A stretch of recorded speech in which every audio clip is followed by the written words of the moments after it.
सही कहल गइल बा, चाह के चाहत में बदलल जा सकेला, लेकिन इश्क के किस्मत के लकीर के ना बदलल जा सकेला।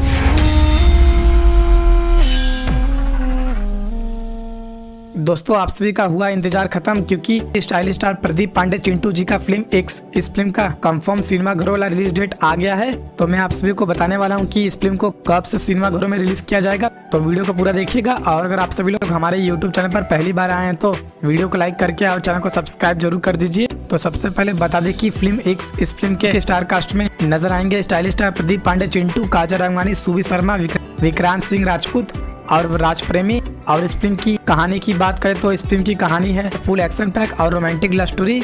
इस फिल्म को प्रोड्यूस और डायरेक्ट किए हैं राजकुमार आर पांडे। तो चलिए बता दें कि स्टाइलिश स्टार प्रदीप पांडे चिंटू जी का फिल्म एक्स, इस फिल्म को कब से सिनेमाघरों में रिलीज किया जाएगा। तो स्टाइलिश स्टार प्रदीप पांडे चिंटू जी का फिल्म एक्स, इस फिल्म को सिनेमाघरों में रिलीज किया जा रहा है ईद के मौके पर, यानी कि इसी 21 अप्रैल से। इस फिल्म को जाकर जरूर देखिएगा, काफी कमाल की और काफी रोमांटिक फिल्म होने वाली है। और दोस्तों, वीडियो पसंद आए तो वीडियो को लाइक कीजिए, चैनल को सब्सक्राइब कीजिए। फिर मिलते हैं आपसे एक और नई वीडियो के साथ, तब तक के लिए बाय।